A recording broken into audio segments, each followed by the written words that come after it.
Hello guys, I'm Jack. Welcome to my channel.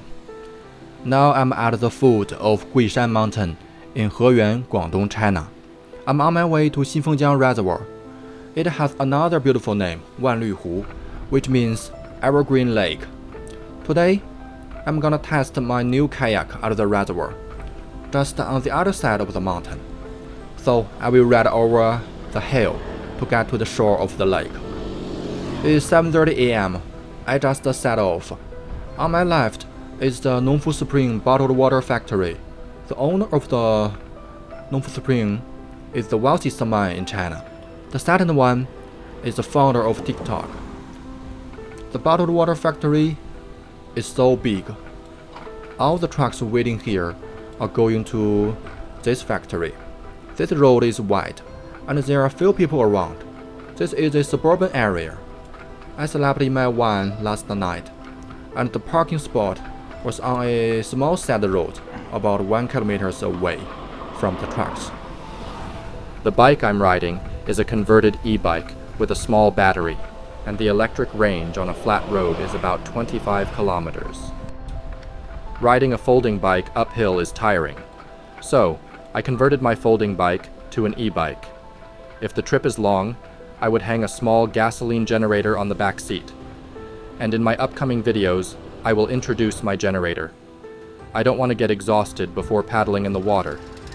So, an e-bike is necessary for me. This trip is planned to be very short, only 20 or 30 kilometers.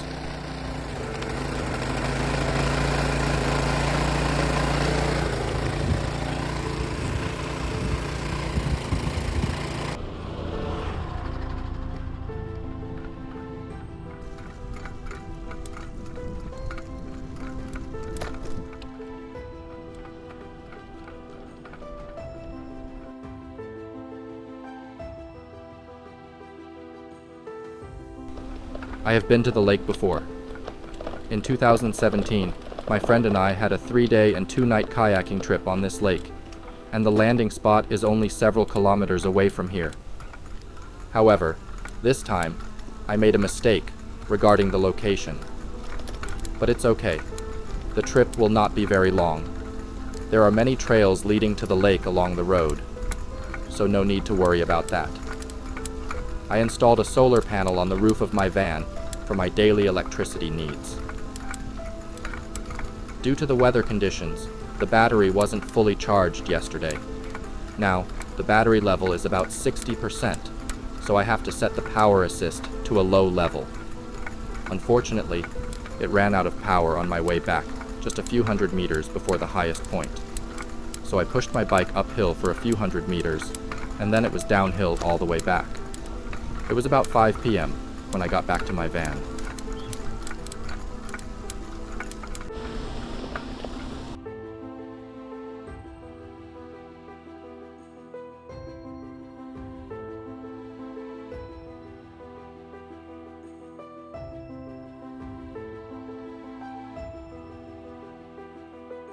After riding uphill for 6 kilometers, I reached the highest point on the road.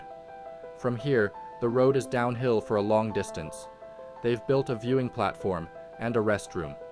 From the viewing platform, we can see the lake.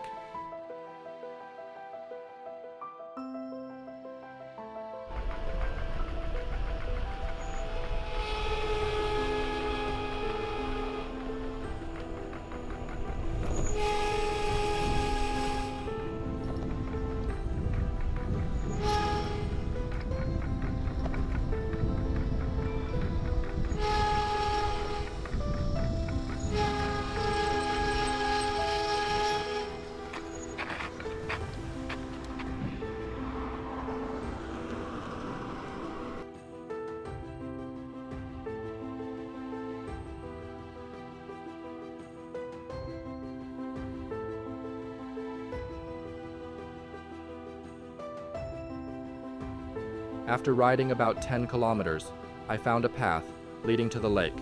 At the starting point of the path, they built a steel gate, and it was locked. But there are some trails to bypass the gate, which are clear. So it must be many people have entered. Okay, I'm gonna be one of them. One more thing needs to be mentioned. I need to park my bike in a crowded place, like a school or a shop. Otherwise, it's likely to be stolen. So I parked my bike in front of a restaurant. I carried my bag and walked a while down the path, about a couple of 100 meters, and arrived at the lakeside.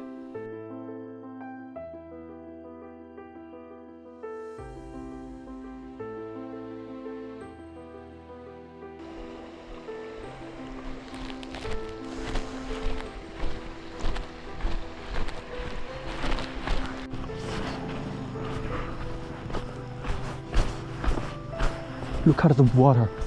It's so green.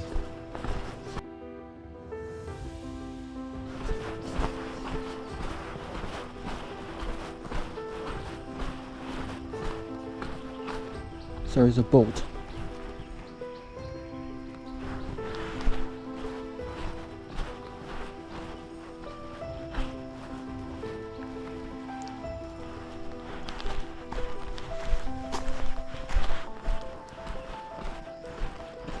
There's another boat.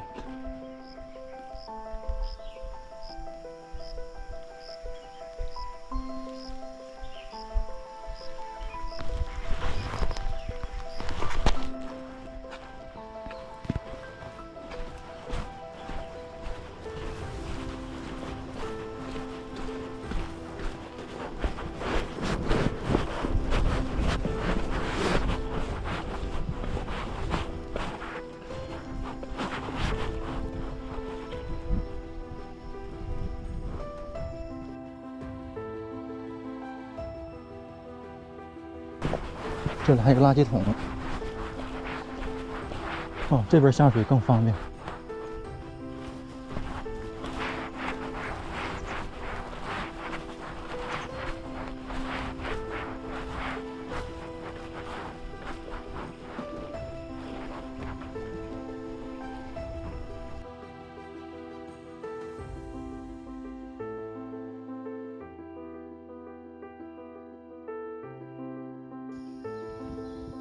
The water is so green. From the color of deep green, we can know that the water is deep. The deep area is so close to the shore, so maybe it was a small cliff before the reservoir was built. This place is not a good place to get in and out of a kayak. But it's okay. We can find some areas with shallow water. Now, I'm going to inflate the pack raft and get everything ready. At the same time, I'd like to talk about the sport of kayaking in China. It's really common in the West. In some places, you can buy a boat at Walmart. But in China, kayaking is a very niche sport.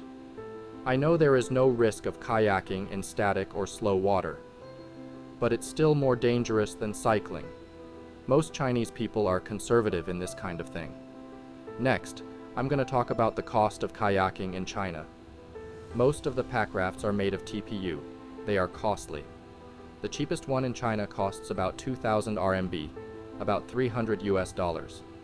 Only one brand of pack raft I found is made of PVC, which is much cheaper than the TPU ones. The price of the PVC pack rafts is about 1,000 RMB, about $150 US, with a 3-year warranty. That is what I bought.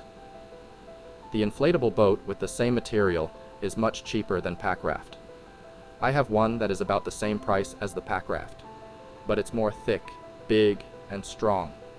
Its weight is about 15 kilograms. The pack raft is 3.8 kilograms, because the pack raft market is tiny.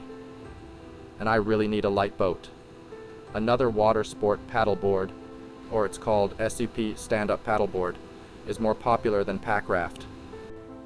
This is the first time I'm paddling a pack raft. So, I needed a lake with static water. Next time, I'm gonna go to the river downstream.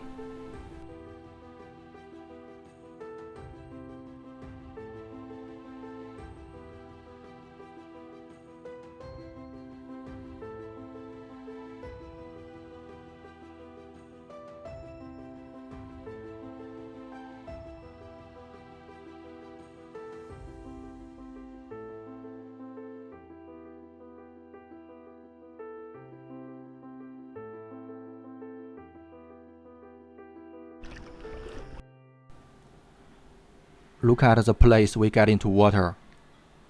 It's a little bit rugged and steep.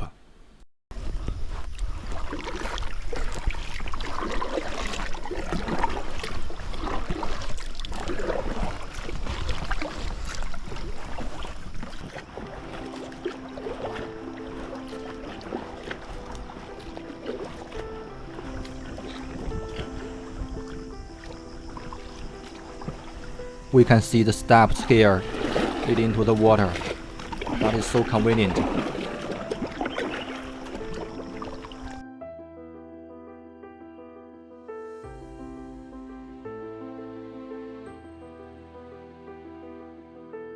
As you can see, this is my current location, and I just paddled out of the canyon. From here, we can see the dam. Last time, the landing spot of my kayaking trip was near the dam. The dam is the end of the reservoir. So, today, I am not going to go to the dam, but in the opposite direction to a more open water area. This is the 10th largest reservoir in China. It's also the biggest lake in the South China district. I'm going to talk about it in my next video. This is the end of our video. See you next time.